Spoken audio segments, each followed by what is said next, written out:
오전에 살펴볼 하나님의 말씀은 골로새서 3장입니다. 골로새서 3장 1절부터 17절까지 참된 인생평가 감사라고 하는 제목으로 설교할 텐데요. 15절부터 17절까지 받들겠습니다. 하나님의 화평이 너희 마음을 다스리게 하라. 이를 위하여 너희가 한 몸으로 부르심을 받았나니 또한 너희는 감사하는 자가 되라. 그리스도의 말씀이 모든 지혜로 너희 안에 풍성히 거하게 하되 시와 찬송과 영적인 노래로 서로 가르치고 권면하며 너희 마음속에서 은혜로 주께 노래하고 또 말에 있어서나 행실에 있어서나 무엇을 하든지 모든 것을 주 예수의 이름으로 하고 그를 통하여 하나님 곧 아버지께 감사를 드리라. 감사하는 자가 되라. 감사를 드리라. 기도하겠습니다. 아버지 하나님, 아름다운 예배로 모일 수 있도록 인도해 주시고 준비된 마음으로 하나님 앞에 찬송을 불러드리며 함께 한 마음으로 기도하며 또 하나님 앞에 아름다운 손길을 드릴 수 있도록 인도하여 주셨습니다. 가장 최상의 자리에 앉을 수 있도록 모든 여건과 환경을 조성해 주시는 하나님께서 이제 말씀을 들려주시는 이 시간을 통해서 하나님의 피로 사신 모든 하나님의 자녀들을 지각을 초월하는 하나님의 평강으로 채워주시고 통치하여 주시고 다스려 주시어서 또 하나님 한 분만으로 인해서 온전히 만족하는 하나님의 사람이 되어질 수 있도록 친히 인도해 주시길 간구를 드립니다. 특별히 올 한 해를 잘 바라보며 뒤돌아보며 베풀어 주시고 보호해 주시고 공급해 주신 하나님의 은혜에 마음 깊은 곳으로부터 감사하는 하나님의 자녀들 되도록 복 주시기를 간구를 드립니다. 저를 진명으로 충만하게 채워주시며 악이 어떤 형태로든지 공격하지 못하도록 보호해 주시기 원하오며 주 예수 그리스도 이름으로 기도드렸습니다.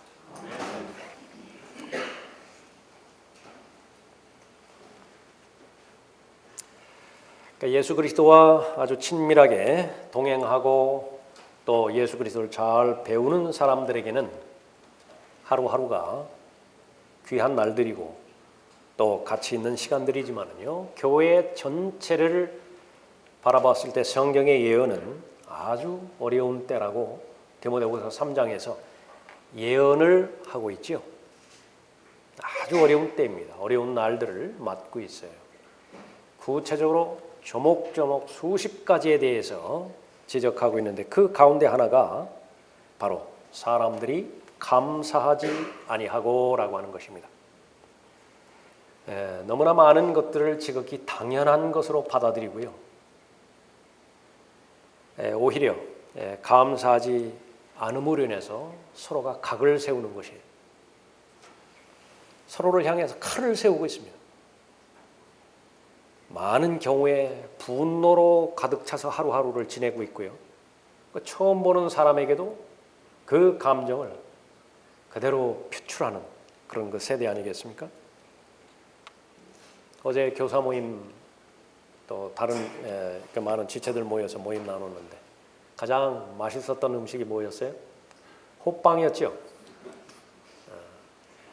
이것도 아주 무궁한 전통이 있는 것 같습니다.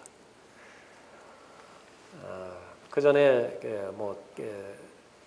자매님도 그렇고 형제님도 그렇고 교제하면서 했던 얘기, 그거 하나면 만족했어요. 얼마나 귀했습니까? 물질적으로는 풍요로워졌는데 환경적으로는 비교할 수 없을 정도로 세상에서 이런 나라는 없어요. 이렇게 단기간 내에 부를 이룬 그야말로 기적이에요. 한강의 기적은 말 그대로 한강의 기적이에요. 그에 걸맞게 사람들의 만족도, 행복도 이것도 높아져야 되는 것인데 이것은 반대로 흘러가 버립니다. 교회라고 예외사항은 아니에요. 감사가 점점 줄어드는 때에 지나온 올 한 해 나는 감사의 사람으로 하나님 앞에 인정받을 수 있는 것인가? 진실된 믿음은 감사로 드러납니다. 산 믿음은 반드시 하나님의 은혜에 대한 감사로 이어지게 되는 것이죠. 우리가 아는 것처럼 보이지 않는 하나님에 대한 감사는 어떻게 이어지죠? 보이는 대상에 대한 감사로 이어지는 것입니다. 바로 옆에 있는 사람, 지금 내가 처한 환경, 그 부분에 대한 감사로 이루어지는 것이죠. 사람이 불행한 이유는 무엇인가 모자라서가 결코 아니에요. 충분하게 있다고요. 그 원인은 감사하지 않기 때문에 그렇습니다. 여러분이 마음 진심으로부터 감사가 입으로 나온다고 한다면 참된 복을 받은 사람으로 인정을 하고요. 그렇지 못하다고 한다면 오늘 선포되어지는 말씀을 통해서 여러분을 잘 성찰해 보시기 바랍니다. 여러분의 참된 인생평가, 얼마만큼 가치 있고 만족스럽고 행복한 삶을 살았는 것인가, 감사에 달렸습니다. 첫 번째로 감사의 대상은 주 예수 그리스도세요. 무엇 때문에 감사하는 것인가? 주 예수 그리스도로 인한 감사가 성경에서 감사의 대상입니다. 1절 보십시오. 그러므로 너희가 그리스도와 함께 살아났으면 위에 있는 것들을 구하라. 거기에는 그리스도께서 하나님의 오른편에 앉아 계시느니라. 누가 있기 때문에 사모하죠. 아무리 좋은 환경이라 하더라도요, 그분이 없어요. 또 다른 이야기죠. 위에 있는 것들에 너희 마음을 두고 땅에 있는 것들에 마음을 두지 말라. 이는 너희가 죽었고 또 너희의 생명이 그리스도와 함께 하나님 안에 감추어졌기 때문이라. 우리의 생명이신 그리스도께서 나타나실 때 그때 너희도 그와 함께 영광 가운데 나타날 것이라. 감사의 본질입니다. 감사의 대상이에요. 가장 사랑을 많이 받고 자비를 많이 받았던 이스라엘을 한번 살펴보십시다. 가장 무서운 심판을 기다리고 있죠. 대환란이라고 하는 심판을 기다리고 있습니다. 살아계신 하나님보다 삶에서 일어나는 기적을 훨씬 중요하게 생각을 했어요. 누가요? 하나님께서 선택하신 백성이. 하나님께서 초자연적인 방법으로 기적을 베풀어 주시지 않는다면 그 즉시로 불평합니다. 그 즉시로 원망하고 이집트로 돌아가고자 하는 그 속성은요, 그 이스라엘 개개인의 삶이 끝날 때까지 지속됩니다. 무엇이 그렇게 좋았든지 이집트의 삶이 돌아가자. 하나님께서 자비 베풀어 주셔서 거의 대부분의 요구 사항들을 다 들어주셨죠. 광야에 생활할 때 특히 그랬습니다. 그러면 또 즉시로 감사해요. 얼마나 가죠? 길어야 3일이에요. 3일도 지나지 않았는데 또 하나님에 대해서 적의를 품고 원망을 품는 것입니다. 이스라엘의 역사는 기적을 찾아 나서는 역사예요. 하나님께서도 인정하셨어요. 표적과 기적과 이적, 이것이 없으면 움직이지를 않아요.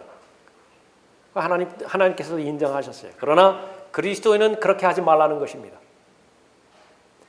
한 번도 예수 그리스도를 본 적도 없고 한 번도 예수 그리스도의 육성을 들은 적도 없어요.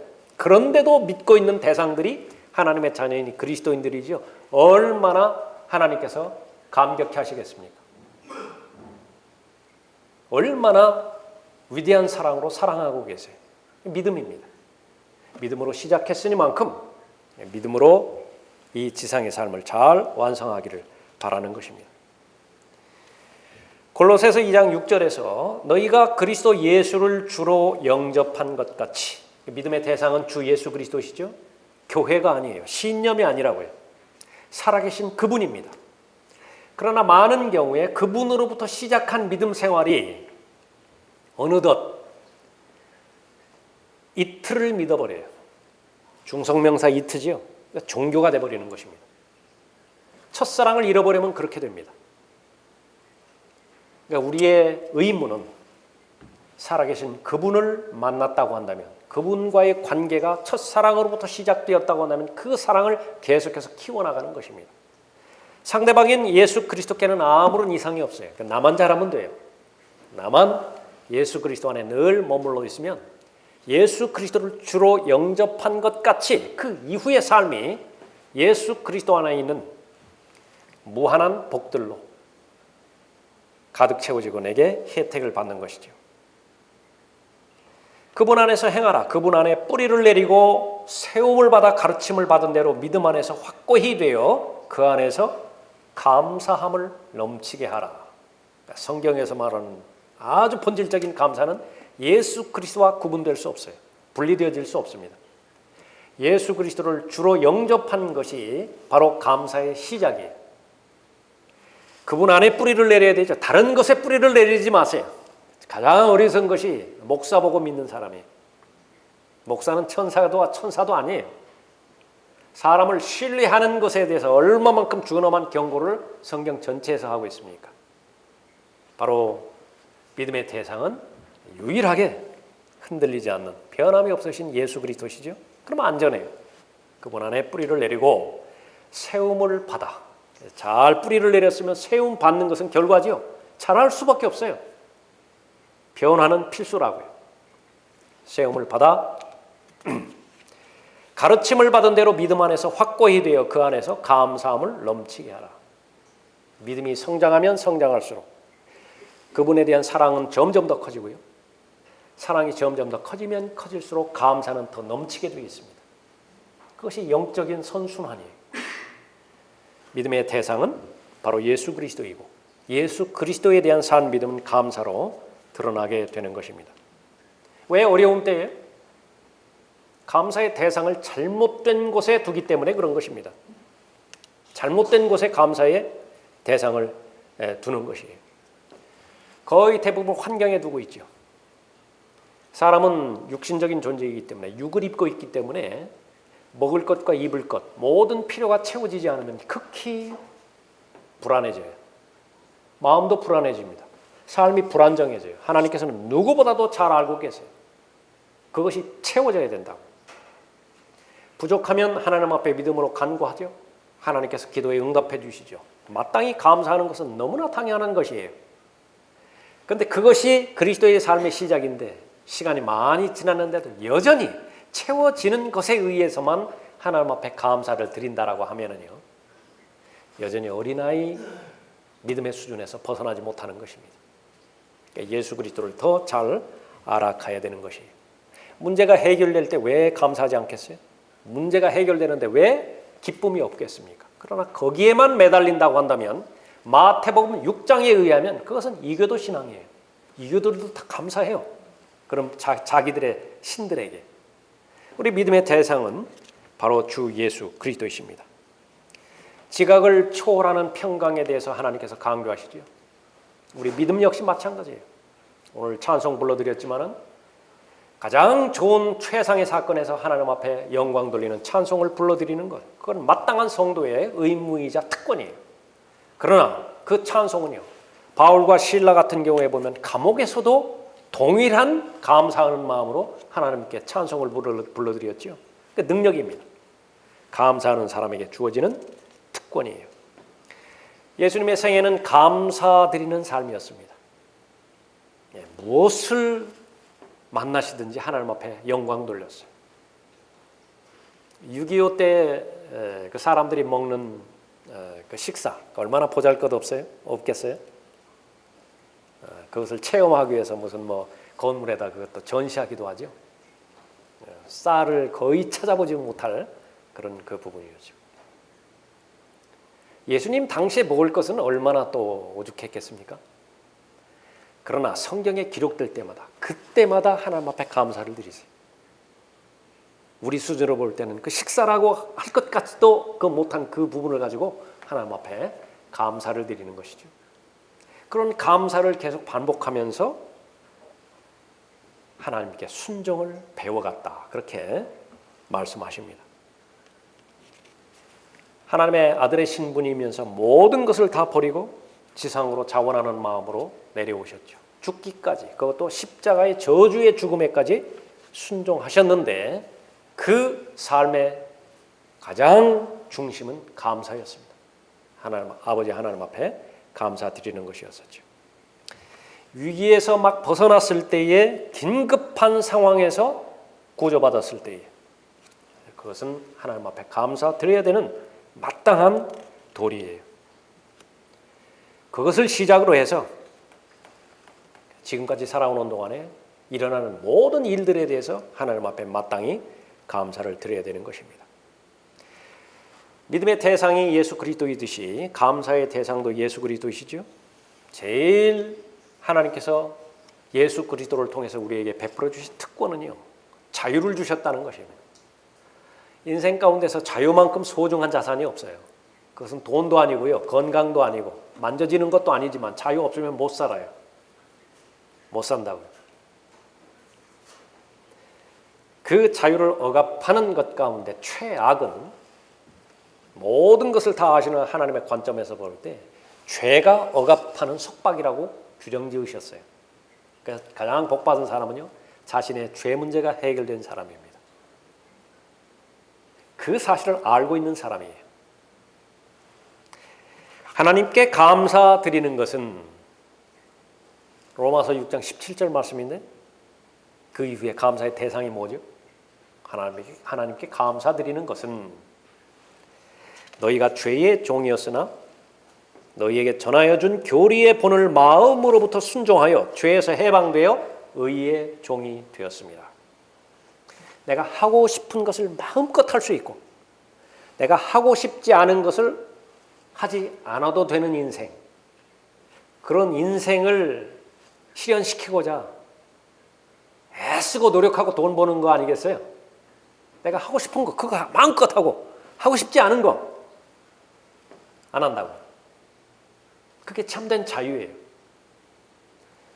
사람은 혼적 존재이기 때문에 사람이 죽으면 몸은 96가지의 원소로 되어 있기 때문에 흙의 원소하고 똑같죠. 다 흙으로 100% 흙으로 다 돌아가는 것입니다. 그러나 혼은 물질이 아니라고. 가치가 있다고. 그 가운데서 자신이 하고 싶은 것이 있는데 그걸 마음껏 하는 것이에요. 그러나 중독에 걸려버리면, 오염되어 버리면 못하는 거예요. 그건 하기 싫다고요. 어쩔 수 없이 또 하게 된다고요. 포악한 주인의 손에 그렇게 포악된 줄에 매여 가지고요, 평생 동안 속박당한 그런 삶을 사는 것인데 죄로부터 구속해 주셨어요. 자유롭게 해주셨다고요. 그 부분에 대해 감사는 다른 어떤 것도 비교의 대상이 아니에요. 그러니까 여러분이 구속받은 대상이라고 한다면 여러분의 모든 것을 다 잃는다 하더라도, 지금 이 순간에서 여러분의 삶이 완전히 정지된다 하더라도 여러분은 감사로 넘치는 그런 삶을 사는 것입니다. 영생의 소망이 있죠. 부활의 소망이 있습니다. 예수 그리스도께서 그 길을 먼저 걷지 않으셨다고 한다면 우리에게는 불가능한 일들이에요. 우리에게 영생의 소망을 주시기 위해서, 부활의 소망을 주시기 위해서 죽으셔야 됐고 묻히셔야 됐고 사흘 만에 성경의 예언대로 부활하시는 예언의 말씀을 성취하셨죠. 영적인 관념, 사상, 그러니까 이것을 믿는 것이 기독교 신앙이 아니라 실제로 받아들이는 것이 기독교 신앙이죠. 실제로 하늘에 저택이 있습니다. 맨션이 있다고요. 그것은 영적인 물질로 이루어져 있어요. 그러니까 영적인 물질 그러면 좀 이상하지만은요, 그러니까 실제 집이에요. 예수 그리스도께서 먼저 가셨기 때문에, 예수 그리스도께서 완성하셨기 때문에 현실적인 저택이 마련된 것입니다. 예수 그리스도를 통하여 일어나는 모든 일들을 바라볼 때예요, 기적 가운데 기적은 무엇이냐 그러면 그것이 모두 은혜로 바뀐다는 사실입니다. 바울은 제일 마지막까지 이해하지 못하는 상황들이 있었어요. 그러니까 무엇이었느냐, 다른 것들은 다 감사로 받아들일 수 있겠는데 자신에게 이루어진 불치의 병만큼은 이게 은혜가 아닌 것 같아요. 하나님 앞에 감사드릴 수 없는 것 같아요. 그래서 한 번, 두 번, 세 번 진지하게 고쳐주시라고, 치유시켜 주시라고 기도를 했죠. 그랬더니 그 치유의 역사보다도 더 큰 하나님의 은혜를 주셨는데 이것보다 더 큰 은혜가 없다고 고린도후서 12장 9절에서 고백합니다. 이보다 더 큰 은혜가 없는 것이에요. 세상 관점에서 이해가 되어지지 않는 부분이죠. 감사의 대상이 주 예수 그리스도이기 때문에 가능한 것입니다. 예수 그리스도를 통하여 모든 필요를 다 채워주시죠. 예수 그리스도의 거룩한 영, 성령입니다. 성령. 그것을 이 지상에 사는 동안에 그리스도의 몸 안에 내주하고 계셔서 진리로 인도해 주시고 모든 불결한 거로부터 성별할 수 있는 분별력과 능력까지도 허락해 주셔서 내가 거룩하니 너희도 거룩하라. 하나님의 말씀을 그대로 성취할 수 있도록 가능성 있는 삶을 살 수 있도록 필요를 공급해 주셨죠. 감사의 대상이 바로 예수 그리스도이십니다. 자, 그 사실을 알고 하나님의 명령에 한번 귀 기울여 보시죠. 모든 일에 감사하라. 이것은 그리스도 예수 안에서 너희에 관한 하나님의 뜻이니라. 무리가 없죠. 무리가 없어요. 예수 그리스도가 나를 위해서 베풀어 주신 사실을 알고 있는 상태에서 모든 일에 감사하라. 무거운 짐이 아닌 것입니다. 항상 모든 일에 우리 주 예수 그리스도의 이름으로 하나님 곧 아버지께 감사를 드리며 에베소서 5장 20절 말씀입니다. 아무것도 염려하지 말고 다만 모든 일에 기도와 간구로 너희의 구하는 것들을 감사함으로 하나님께 알려지게 하라. 감사를 빼앗아가는 것은 염려죠. 하나님께서는 정확하게 하시고 염려하지 말라. 할 수 있으니까 명령하신 거예요. 대책은 무엇입니까? 모든 일에 무엇이든지 예외사항이 없어요. 하나님께서 전능하신 분이시기 때문에 어떤 일에도 간섭하실 수 있어요. 그 모든 일에 기도와 간구로 너희에게 구하는 것들, 필요들이죠.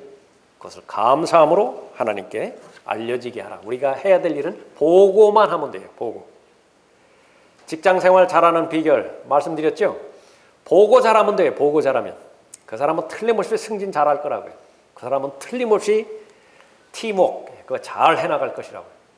보고에 아주 훈련이 잘 되어 있어야 된다고요. 우리 주 예수 그리스도께 일어나는 모든 일들, 마음의 상태, 그것을 일일이 낱낱이 고하는 사람은요, 사람에게 연연해 하지 않아요. 그 사람이 내 상황을 좀 모른다 하더라도요, 그렇게 조급해하지 않아요. 이미 다 알려드렸는데요. 보고서에 잘 써가지고 하나도 빠뜨리지 않았다고요. 은혜의 보좌 앞으로 가서 일일이 직고해드렸어요. 그분은 알고 계신다고요. 그러면 자신감이 있어요. 여유가 있대요. 그분은 알고 계시는데 언제 초조해요? 내가 기도로 알려드리지 않았어요. 그러면 이제 환경에 종속되는 것입니다. 저 사람이 내 상황을 알아주지 않는 것에 대해서 서운해한다고요. 그것이 쌓이면 이제 문제가 터지는 거예요. 곪게 되는 것이고. 일이 잘못되어 갈 때에 성경에서 가르치는 권면을 잘 배운 사람은요, 우선순위가 있어요. 자신의 삶에서 순조롭게 되어지지 않을 때 제일 먼저 자신을 성찰하는 것입니다. 하나님께서는 제일 중요한 대상이 바로 나 자신이거든요. 내 자신이 하나님의 거룩함 가운데서, 하나님의 진리 가운데서, 하나님의 사랑과 은총 가운데서 누리기를 원하세요. 즐기기를 원하는 것이고 하나님을 즐거워하기를 원한다고요. 그것이 능력이에요. 그리스도의 능력인데 죄가 들어오면 그 능력이 사라져버려요. 더러움이 섞어져 버리면, 누룩이 섞여져 버리면 온 반죽이 부풀어 일어나게 되어지는 것이에요. 그것을 조심하라고 하는 것입니다. 또 마치 자녀들에게 했던 것과 같이 너희에게 권면하신 말씀을 잊었으니, 기억에서 잊었어요. 마음에 새기지 않았어요. 그 내용이 무엇이라고요? 곧 내 아들아 주의 징계를 경시하지 말고 책망받을 때에 낙심하지 말라.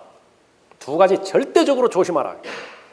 하나님의 사랑의 표현의 방법이 징계인 것인데 하나는 경시해버려요. 무시해버린다고요. 아버지가 매를 들었는데도 무서워하지 않아요. 그러면 잘못된 것이에요. 아버지 중에 아버지. 하나님께서 자녀를 사랑하시기 때문에 바로잡을 의향으로, 좋은 훈련시킬 그 의향으로 훈련에 넣어주셨는데 그냥 무시해버렸어요.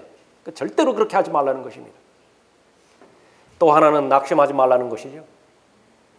무슨 폭군이 매를 든 것처럼 그렇게 여겨버리면 어떻게 돼? 아버지가 매를 들었는데 막 공포감에 휩쓸려가지고 그렇게 하지 말라는 것입니다. 근데 마귀는요, 아주 기가 막히게 낙심하게 만들든지 공포로 몰아가든지 그렇게 사람들을 휘저어버리는 것입니다. 가르쳐 주시는 거예요. 그렇게 하지 말라고. 그런 하나님이 아니라고. 주께서 그의 사랑하시는 자를 징계하시고 그가 받으시는 아들마다 매질하시느니라. 다윗과 밧세바가 간음했죠. 아이가 태어났습니다. 하나님께서 그 아이를 어떻게 하셨죠? 죽이셨어요. 무슨 죄예요? 그 아이의 입장에서는 무슨 죄예요? 다윗에게 일어났던 그 부분들을 다윗은 제일 먼저 자신의 문제로 받아들였죠. 하나님의 징계에 올바로 성경적으로 잘 방언하는 그 부분입니다. 자신의 죄가 자신에게 돌아오는 경우는 거의 일반적이지만은요, 내 죄 때문에 가정이 어려워질 수 있어요. 그 아이가 무슨 죄가 있어서 아버지가 옮겨온 성병에 영향을 받아야 되나요? 그 태어난 아이는 무슨 죄예요? 그러나 하나님의 범주예요. 그걸 인정해야 된다고. 이스라엘은 도대체 무슨 죄가 있어서 아이성에서 그 치욕스러운 패배를 당했나요? 악한 한 사람의 죄라고요. 악한 한 사람의 죄 때문에 그 가족이 또 몰살당하기도 해요. 배워야 되죠. 내 삶의 주변에서 어떤 일이 일어났을 때에 하나님께서는 나를 사랑하세요. 내가 잘못된 방향으로 가는 것을 하나님께서는 허락하지 않으십니다. 예수 그리스도의 보혈을 치르고 사준 대상이라고 한다면 반드시 그런 것입니다. 하나님 앞에 감사드리는 그 대상은 상황에 있는 것이 아니라 바로 예수 그리스도 자신에 있는 것입니다. 예수 그리스도께 뿌리를 박고 살라고 계속해서 골로새서 1장 26절에서도 언급하고 있습니다. 이 신비는 여러 시대와 세대에 감추어졌다가 이제 그의 성도들에게 나타났고 하나님께서는 이들에게 이방인들 가운데서 이 신비의 영광의 풍요함이 어떠한지를 알리고자 하셨으니 이 신비는 너희 안에 계신 그리스도시요 곧 영광의 소망이라. 가장 귀한 대상이요 복 중에 복인 주 예수 그리스도께서 어디에 계시다고요? 내 안에 계시다. 그것이 신비라고 말했습니다. 그것을 과연 감당할 사람이 있을까요?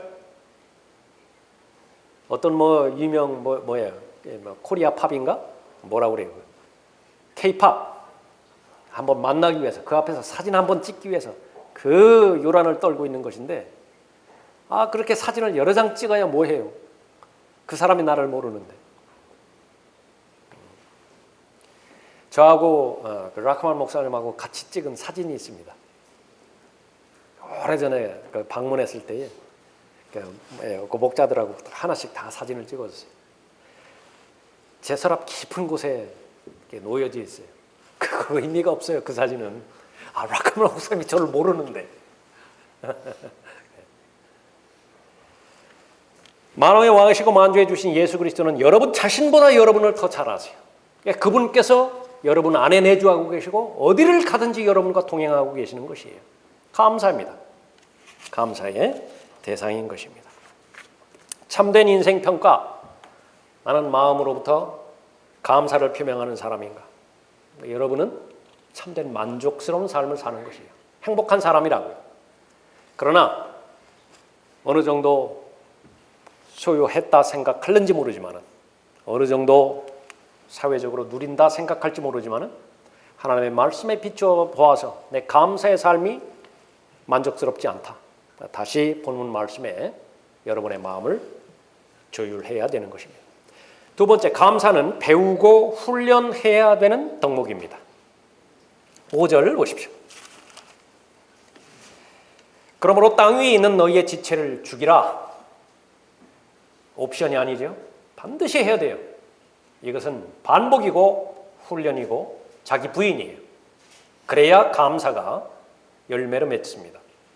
곧 음행과 부정과 사욕과 악한 세욕과 탐심이니 탐심은 우상 숭배니라. 이런 것들 때문에 하나님의 진노가 불순종의 자녀들 위해 임하느니라. 너희도 전에는 이런 것들 가운데 살면서 그들 가운데서 행하였느니라. 구체적으로 두 가지를 말씀하시는데 부지런히 벗고요. 부지런히 입으라는 말입니다. 여기에 부지런해야 돼요. 피 흘리기까지 맞서 싸워야 되는 영역이 바로 여기에 있습니다.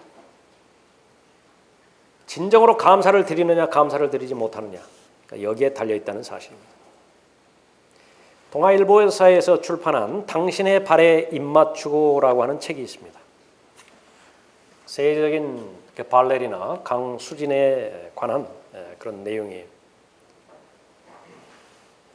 그 결과만을 놓고 볼 때에 모든 그 유명한 사람들이 다 그렇지만은요, 그 과정을 우리는 모르잖아요. 그러니까 어느 날 갑자기 그런 사람이 그렇게 된 줄로 그렇게 잘못 받아들이죠.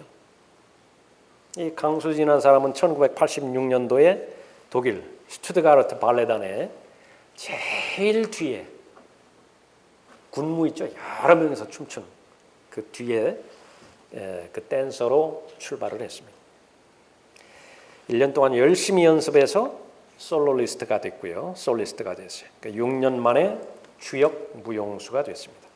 3년 후인 96년에 프리마 발레리나에 등극을 했어요. 99년 4월에 세계 최고 무용수에 선정이 됐습니다. 궁금한 것은 저력이에요. 무엇이 그 사람을 그 위치에 놓았는가? 한마디입니다. 땀이에요. 땀. 별명이 있는데 연습벌레라고 합니다.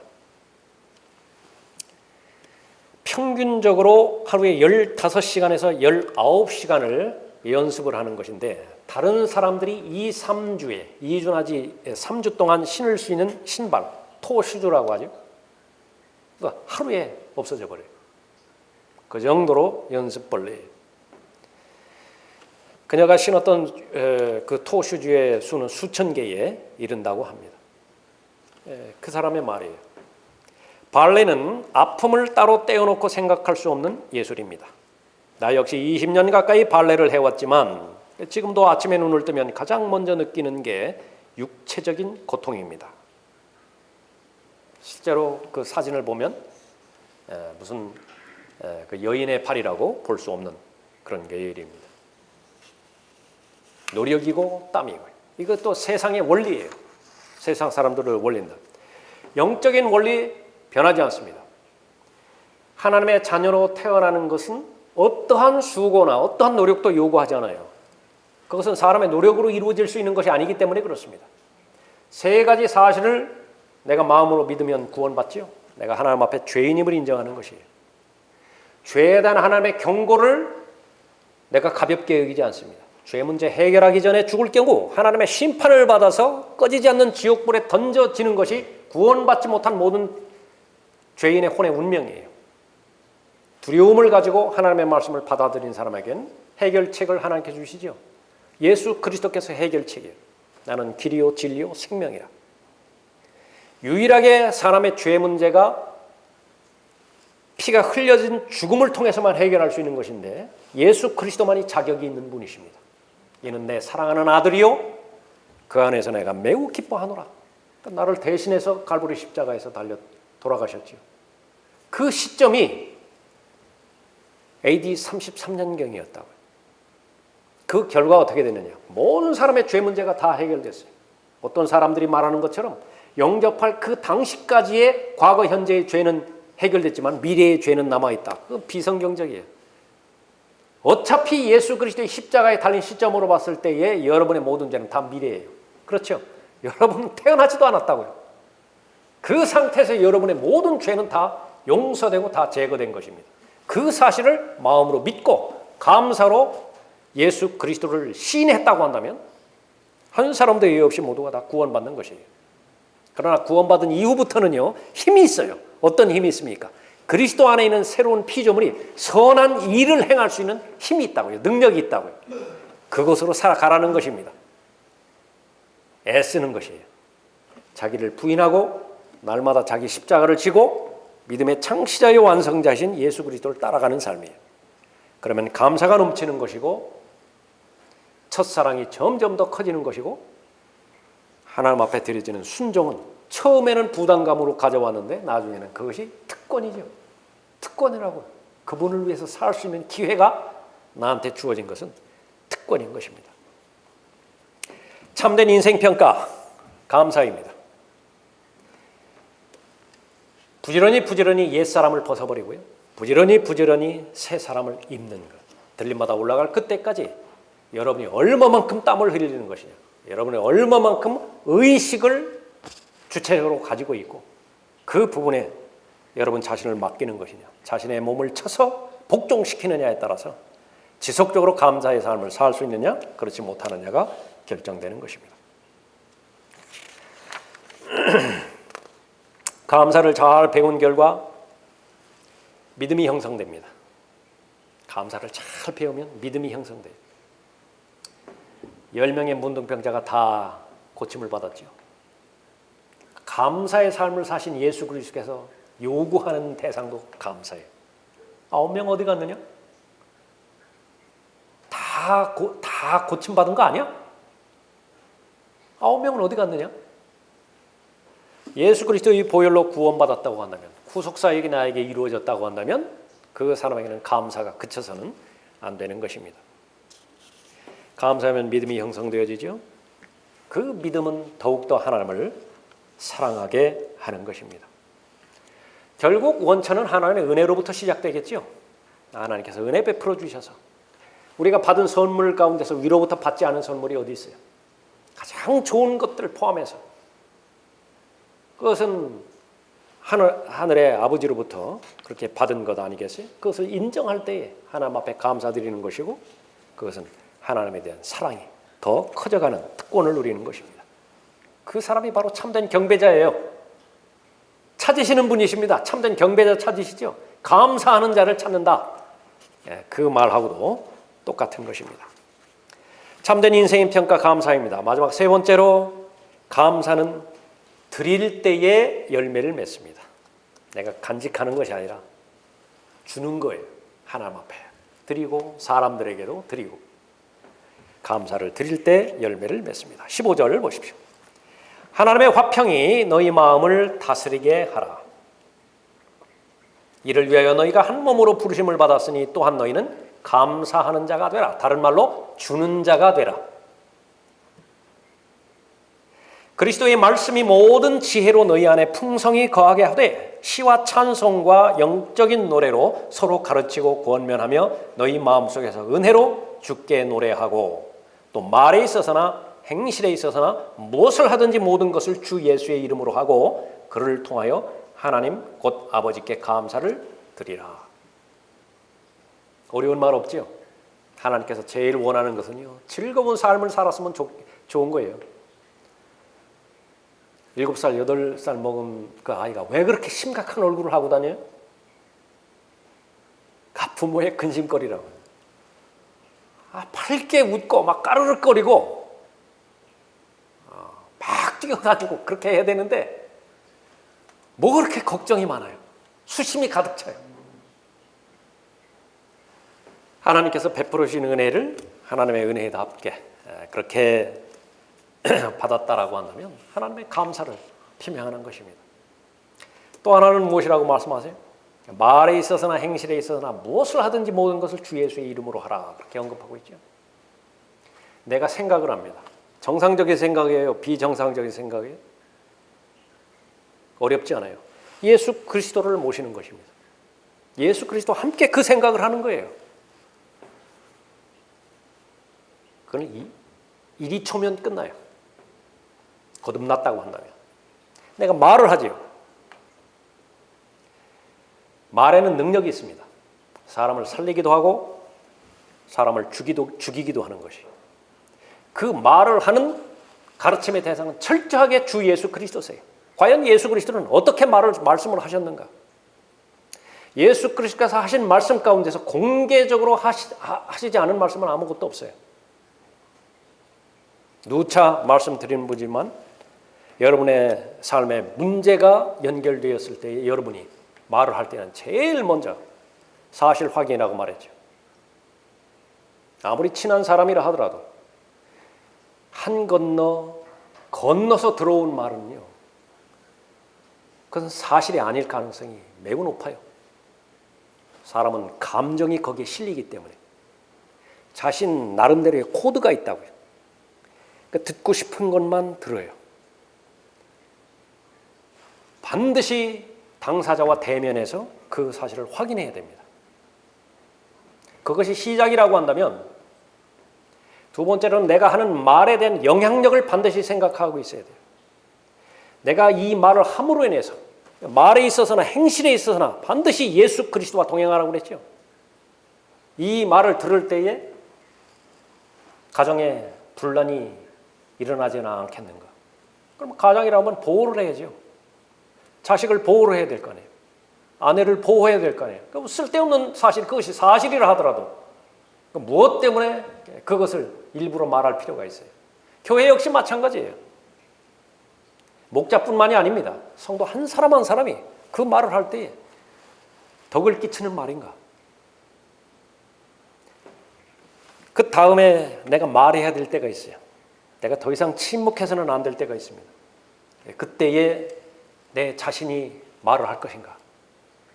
아니면 하나님께서 말씀을 하신 것인가? 그것도 결정을 해야 되는 것입니다.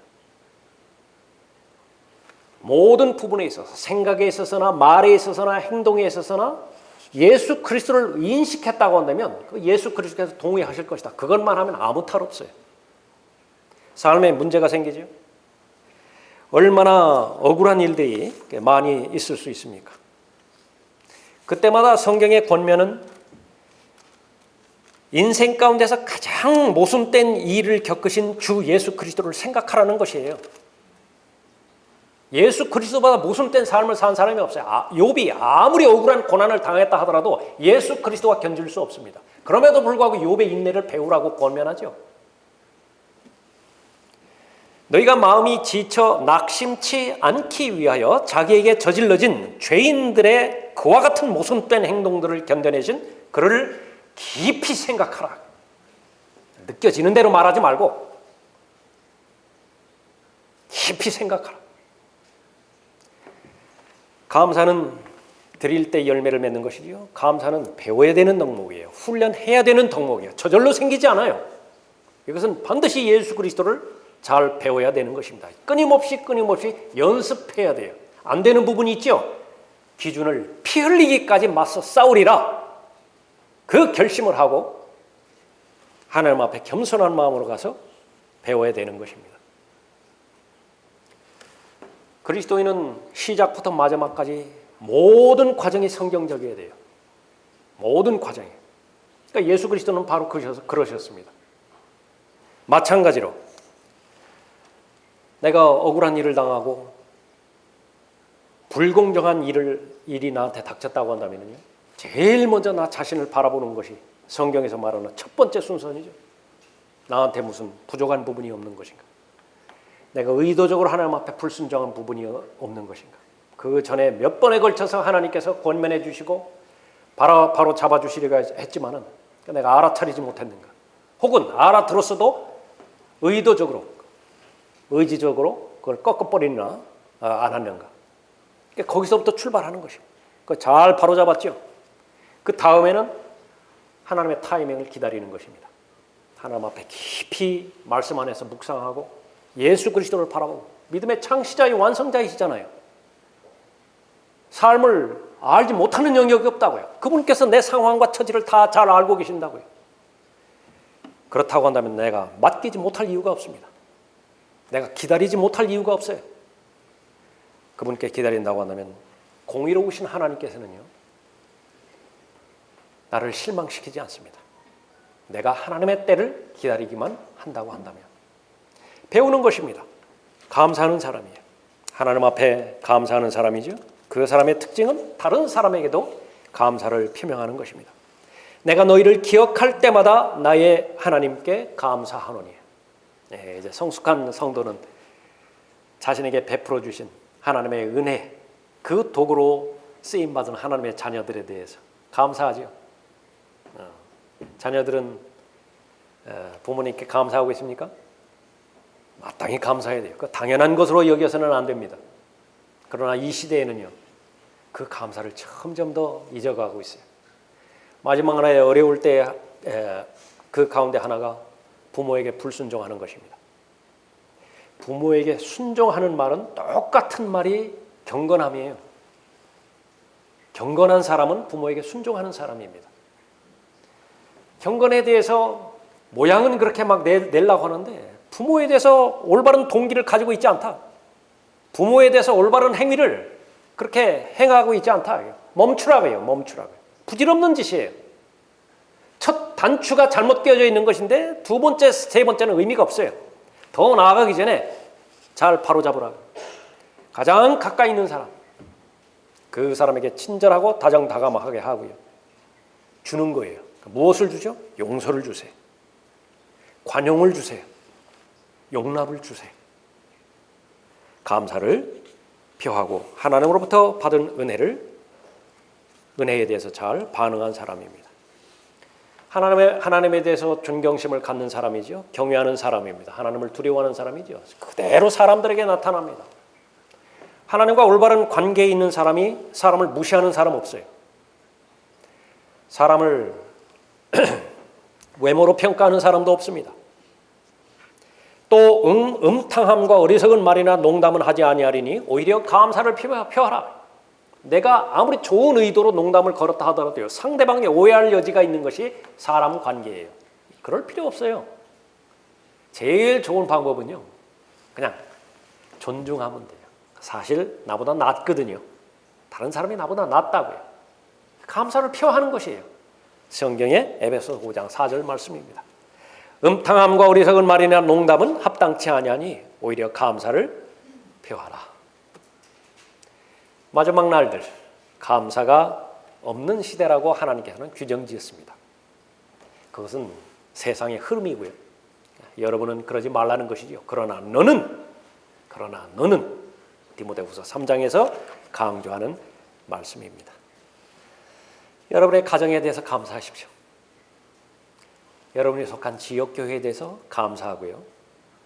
지금까지 일을 할 수 있었던 여러분의 환경, 학교, 직장에 대해서 감사하세요. 예수 그리스도께서 관여하지 않으신 영역은 없기 때문에 그렇습니다. 여러분보다 더 여러분 자신을 잘 아시는 분께서 여러분의 생애를 주관하기를 원하세요. 그럴 때에 여러분은 앞으로 다가오는 한 해 잘 계획할 수 있고요. 하나님의 관점에서 역시 마찬가지로 올 한 해처럼 주님과 동행하는데 어렵지 않을 것입니다. 초청 시간을 통해서 올 한 해 특별히 여러분의 삶을 보호해 주시고 필요를 채우시고 기도에 수없이 응답해 주신 하나님 앞에 감사를 표하는 여러분이 되시기 바랍니다. 기도하겠습니다.